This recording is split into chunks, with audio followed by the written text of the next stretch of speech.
speechless about it. Like, y'all, this is crazy. Like, we're still like... It's fantastic. Yeah. It's fantastic. Well, y'all earned it. You absolutely earned it. I think that there's like, I don't know, being an actor, working on anything, you're always like, well, I hope people like it. Like, you know?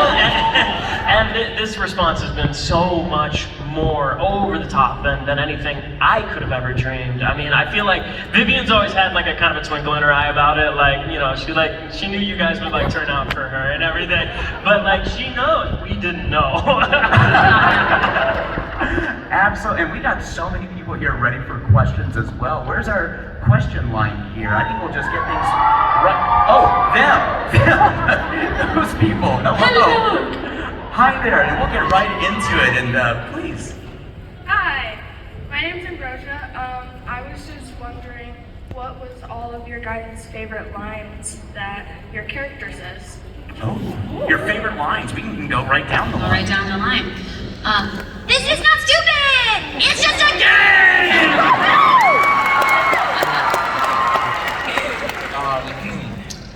Which of these makes me look sexier?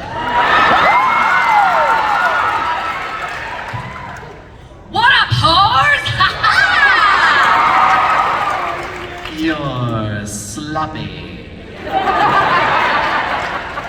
Kinky, come on, keep talking dirty. You're a fucked up little whiny bitch.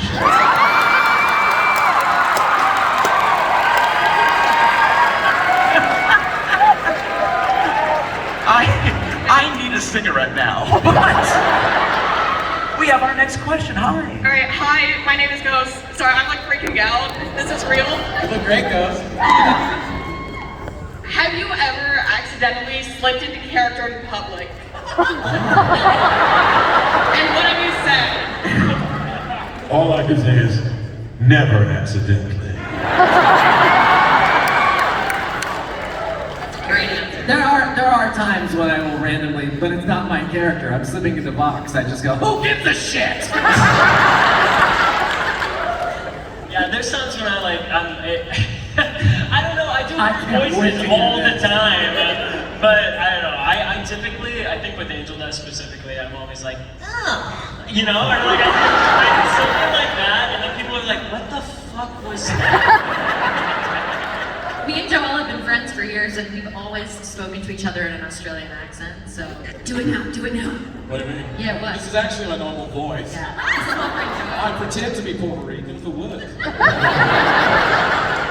my friend. It's a opportunity. carry with you. I think the new That's What She Said is, not off camera, you're not! Oh yeah. Truly think of that. Our group text is littered with, when we come to conventions, somebody's always late, usually me, and I'll text the group chat, like, I'm coming, and somebody, without fail, responds with, you nasty minds out there. Y'all need Jesus.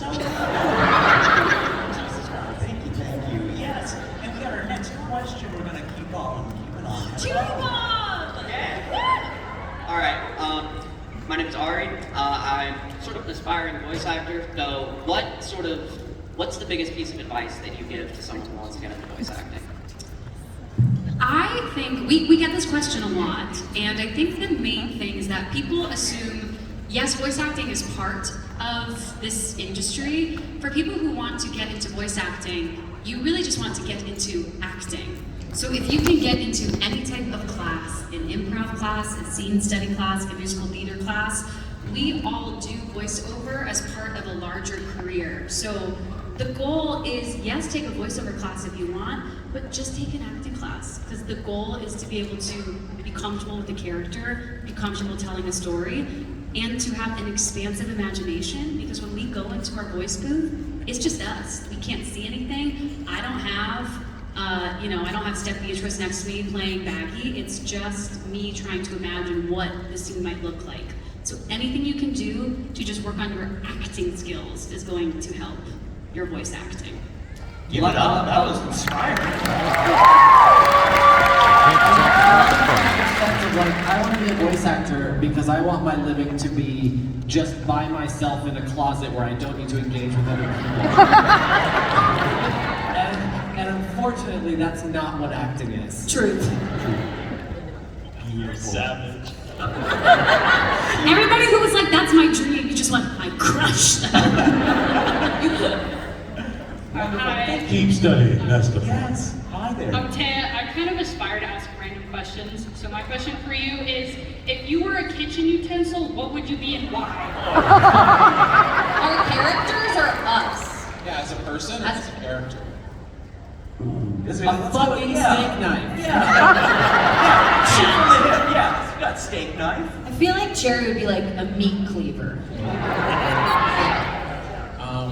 Val would be like a slotted spoon. I just want to hear you say that over and over. Again. Slotted little spoon. No doubt. Okay. I think I'd be like one of those electronic mixers, just like chaos. I think one of those, you know the things that you use to separate an apple? Like, put it down. I love those things. Apple So, like, yeah, I want to be that. I would certainly be a ladle. Big spoon, yes please. Now we're getting it. Thank God.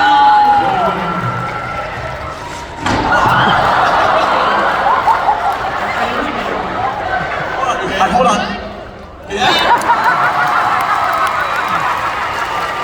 I can feel that is. You guys, and that's comedy. That's time. Yeah, just watch out, everybody. I'll be right here. So, we have a question. Hi there. That is a high fall. I don't want that to happen. What's your name? Scared. Oh, Maddie. Net service. That's what the last person said. Hi there. Okay, so my question is, how did it feel when you got the role that you wanted to get in the casting? It's the way I feel most times when somebody offers me a job!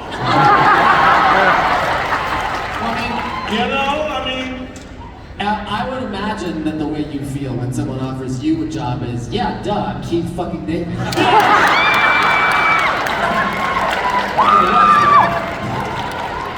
Well, it's very nice, you know, when someone offers you a job as opposed to having to audition and do all that kind of stuff. When someone offers you a job, and it's a good job, and something that you like, and something you feel like, I could do this for a minute. It's a beautiful feeling. It's mine. It's great. It's so the fall from that chair rattled my brain to remember. You guys were hugging right behind, like right before you went on stage. The camaraderie and friendship you guys had, they were hugging each other, folks. So we're at our core, we're just like corny theater kids. So. He said corny. That's the lifeblood, man. That's good. Corny with a C. Corny. And we have another question. Hi there. What's your name? Hi, I'm Carrie. This is so awesome. My question relates to some of the emotion that comes through with Hazbin Hotel. There's a lot of different emotions, like the anger between characters, the sadness, the hurt. How do you bring that emotion to each of your characters? Asked and answered. You know, we're actors. You bring the truth to the moment, to the scene. I mean, I don't think we play this any differently if we were doing live action. If we were doing a play, we would still relate to the character. What is the relationship? And within the scope of the story, that's what we bring to the table. That's some good stuff. That's good. Thank you so much. Hi there. Hi, my name is Tristan. I was wondering, have you listened to any of the bandmate songs? And if you have, what is your favorite? I have not. Has it? No, I don't know. And I'm not gonna lie, I don't think we know where they are. Oh, really? Where are they? Where do we listen? On the internet. Yeah, might be on What's YouTube? Yeah, might be on YouTube. Yeah. What's the internet? Yeah. Oh yeah, but I mean, yeah. Tag us in some of them because we want to see that. But Yes. Yeah. Don't tag me. I actually, I've purposely avoided them. I actually just don't want to hear other takes on him until I'm done with him. That's fair. And it's no shade, it's just that I absorb shit like a sponge, and I don't necessarily want to absorb that. I want to sort of focus on what Vivian wants me to do, what Sam and Andrew want me to do, and nothing else. So that's my answer.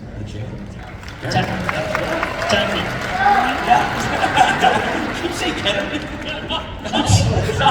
Sorry, that was me. I fell on a chair. But we have ourselves another question. Yeah, I love you.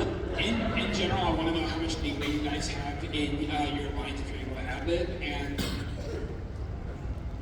sorry, wait. With Mr. David, with as many times as you've been dragged to hell, is there any chance that we're going to get a Dr. Facilier or a Spawn reference later down in the seasons? One never knows, do we? And then a little bit about acting as well. How much improv goes into it? I improv a lot. I've improv about a lot of the Val lines. Oh yeah. So initially in the script, Val wasn't written to relax. I literally just team captain. Tell them the story. Relax. Originally in the script, he didn't speak Spanish and he didn't have an accent. And that sort of came out because the very first scene that you meet Val, he's just like trashing his apartment because Angel Dust is gone. And we did a couple takes of that first scene, and then Viv was like, all right, Joel, just like improvise something, and just how would you be angry? And then I started peppering in some Spanish. Because when I get angry, I sometimes se me sale un poquito de español. And so then she was like, oh, I love that. So we did, I wish we could listen to my whole first recording session, because I did a whole pass that was all unaccented English, then a whole pass with accent. And so then when we finished doing that first episode, when I came back to record the next time, Viv was like, I'm gonna kind of pepper both in and out, so like let's always do that as we develop the show. And that's sort of like something that came out of the character, because it felt very authentic to me, and then it was like, this feels kind of a cool detail for Valentino. And so I like improvise a lot, like even like the nightclub scene. I didn't know that was gonna be actually animated. All that Viv told me was like, Valentino's gonna be in the background talking in the VIP section, so just like say stuff. And I was like, okay.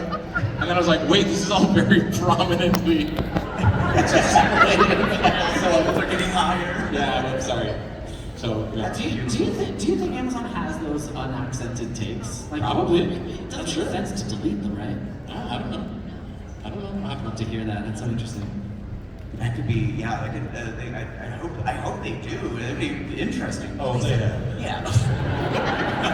But the moral of that story, which is why I love what Joel tells it, is that bring yourself to your work, because that is what we want. Okay? Yes! We have ourselves another question. Hi. Wow, I'm about to sound like a pretentious nerd, but I need to know. What's your element of periodic table? What's your favorite element of the periodic table? Down the line. Name one. I'm an actor. Helium? Helium's fun. Helium. That's very explosive. Fire up the Argon. That's one, right? I'm gonna say helium because I think it's important that people know that there's a helium shortage in the world, and helium is used for various medical procedures. And when people use it for balloons, you're actually killing people. So stop doing that. Jesus, Amir. I just Googled that a few hours ago. I bet someone's in the back holding a balloon and they're like,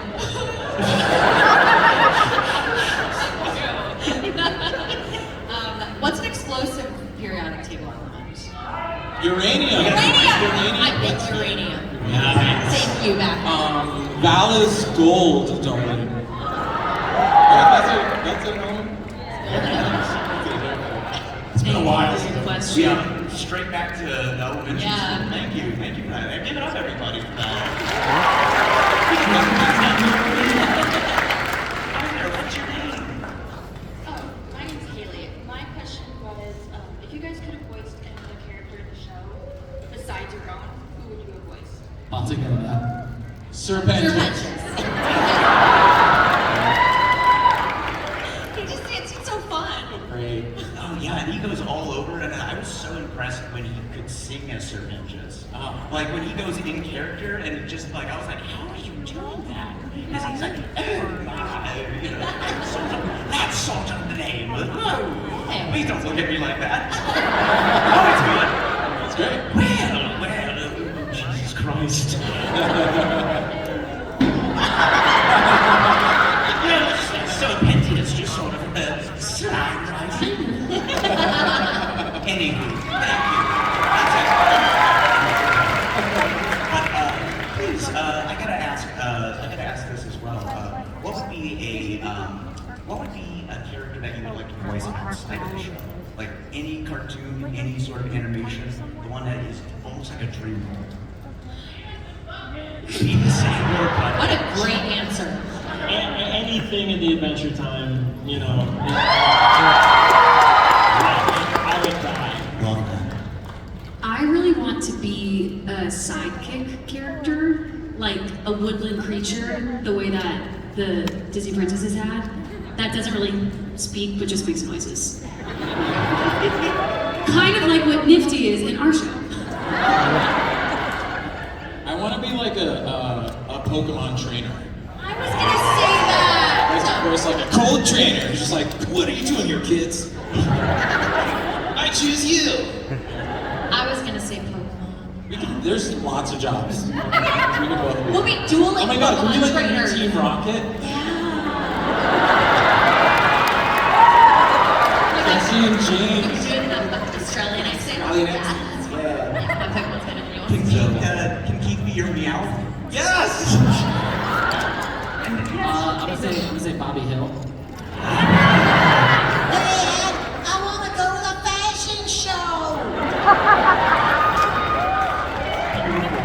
What the fuck is that? Yeah, I've never. We got everybody down here. Keith, what's your dream role? Batman.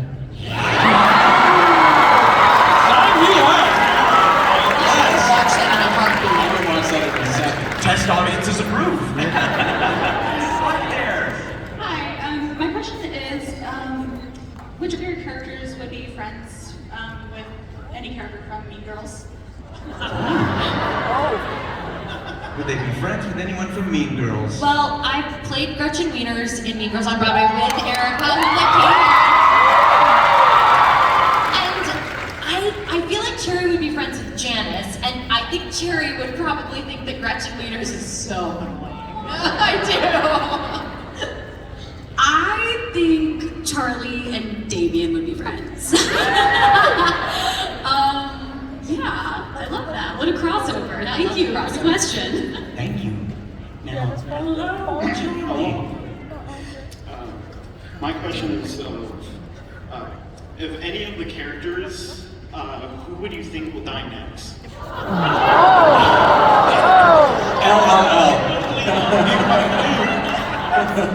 No spoilers. And thought to tell you, I'd have to kill you. No, Amazon would come in. Yeah, Amazon. A drone would come in. Yeah. Hello. I was just curious what your least favorite ship of the show was. Least favorite. I can't answer that. I love them all. Maybe we could have that conversation over a drink someplace. Have that conversation here now? No. Very elegant. Very. Thank you so much. And who's our next question? I don't have any unfavorite ships. I just I just feel like, you know, if you have little ideas in your head that make you happy, have them. Like I'm not. You know, I feel like ships are inherently a sort of an act of creativity, of fantasy. Correct. Yes. And so, you know, knock yourself out. Beautiful, beautiful. I love that. And hi, what's your question? Hello, I'm Thad, and my question for you all is, if you're available to share, what is your humble beginning before fame? Humble beginning. Say more. Like, what do you mean, what is our humble beginning? And just to go back, yeah, for you, Thad, before? Humble beginnings defined as where you were before you found your way to fame. I mean, I'll just share. Well, This is gonna get real. There was a hot second. There was a hot second before, like, I decided to go to school for musical theater, where I was like, maybe I want to go into conservation or biology or work with animals. And so, like, that was like the first. I don't know. I guess that's a humble beginning. It's not a humble beginning. It's just, you know what I mean. It was another interest that the road I could have taken. But I don't know. I feel like fame is such a weird thing. Like to say that, oh yes, we're celebrities now, you know. we don't feel like that. Keith David is a celebrity. You know, I read something once, and it said, fame is what they give you. Success is what you give yourself. So, I mean, I think I'm as successful as I have been for a long time. Fame, I don't know, because, you know, somebody may think of that about me, but if I were to think of that about myself, all I would be is embarrassed. Because, you know, you go to some place, and I've been places, and somebody will recognize me from something, and somebody, hey, don't you know who he is? Don't you know who he is? And she'll go, no.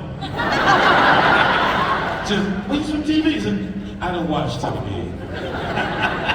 So, I mean, if I think if you begin to believe your own press clippings, you're in deep shit. Absolutely. Mic drop, Keith. Beautiful. How about anybody else? Again, this is such a... I was gonna say, I think, you know, we're all from somewhere, we all started somewhere, and for me, like, I just think of my little self in Phoenix, Arizona, where I grew up, and yes, Arizona, pride. And just a girl with a dream. I'm telling you, like, with not a lot of access. So I think it's just anything is possible with hard work and persistence. So that's where I started it. I think of it fondly, like that time of dreaming, believing. Because sometimes as adults, you gotta remind yourself that that's how we got here, by truly believing in ourselves. So that's mine. Wonderful. Yeah, I mean, hanging around with all of these people, like, they're all humble, right? Like, I think that we all recognize our ability as performers, but I think humility is ideally not something that ever goes away. And I will say it hasn't for us. So, like, this is very humbling. Do you know what I mean? There's also like a sense of like when you achieve something that's been a goal of yours for a while, it's like, okay, cool, awesome, you did it. Life goes on, you know, and so in a way it's like to say like humble beginnings, like, I don't know if there is humble beginnings, there's just like a humble life that you live, you know, and you just hope that you fill it with, you know, things that you're interested in doing and that, you know, feed your heart. Yeah, that's beautiful. That's a great question. Thank you, man. Thank you so much. And we got some time. Mike, what's your question? Hi, I'm Mariah. My question is, when prepping for the music, how did that go? When prepping for the music, how did that go? Like the songs. For songs, yeah. So we got recordings from Andrew. We got sheet music, and we got about 3 days. If that. Sometimes not even that. Sometimes I remember because they were very nervous about things leaking at the beginning. Now we get everything through this like encrypted website that we enter 7 passwords for to get our sheet music. It's absolute. I'm like, is this the CIA who's producing Hazbin? It's like, there's 5 passwords to access my sheet music. But the first You can't print it. You can't print it. You can't print it? Yeah. You can't save it? You can't print it? But the Like, it first doesn't work. The If you first press print, it says no. It says absolutely not, no thank you. The first song was Happy, the first song that I think they laid down was Happy Day in Hell, and I didn't get it till the day before. Yes, because they were worried that we would like not, they were just worried that it would get out, that I would bring it to somebody, and also they were working on it till the very last second, so they sent it to me the day before I learned it. But this is what I mean by being like humble and being grateful for whatever job you get. I canceled all my plans that day because I was like, I am not getting fired from this job on day one. I will go in and I will sing the shit out of this song. And she did. And she did. Beautiful. Stay humble. We are hitting on our time. We only have about 3 minutes left, as this clock says. I know. And I'm gonna. Is your question a quick one, or you feel it? I hope so. Me too. So, my name's Jacob. What's it like working in a more independent project, or at least as independent as it gets when you're being funded by Big Daddy Bezos? You're an icon. Well, we did it before Amazon was involved. Really? Yeah, no. Amazon came in after we finished the season. Wow. So at the time, it still felt very indie. They told us, this is gonna air on A24. And it's like, A24 doesn't have a channel, what are you saying? So we were, at least I was like, all right, sounds like fun. We just did it. And then as it went on, and before it premiered, it turned into this huge thing. It was like, holy crap. And I think this is a good time. We can have everyone have an answer of like your impressions of being here on the show and having a part of it. And yeah, we'll just go down the line and make it a sentence or two. A sentence or two. I think we're just very grateful that you found the show if you found it 5 years ago at the pilot, and that you waited for season 1, and hopefully we get to keep telling the story for all of you because we love it, and we love it for many, many years to come. I was like many of you that I stumbled upon the Hazbin Hotel pilot in 2020 when I was locked down in my apartment in New York, and the YouTube algorithm brought it to me, and I was like, musical theater and religious drama, sign me up! It's my cup of tea! And then, so that was just like, I'm a fan of this. Like, this is so cool. I would love to do something like this. This is like goals. And so then when my friend Andrew Butler wrote the song Ballad of Stryker on Hell of a Boss, and he hired me to sing on it, and Blake also sings on it. And that's sort of where I met Bib and that team, and then that's why I'm here. Beautiful. 50 seconds. Oh God. No, we are so grateful for all of you. We would not be here if it wasn't for y'all, so thank you. And we're the day humbled, just totally humbled by this whole experience. I think, as an actor, the best thing you can hope for is to work on material that you enjoy and that connects with you, and the fact that that is what we get to do with Hazbin, and also we get to experience y'all and the love that you have for the show. It's everything. Y'all are everything, so thank you. I had a teacher who used to ask, do you know when you're in the presence of something beautiful? And when I'm sitting here with these folks, I'm in the presence of something beautiful. And now so are you.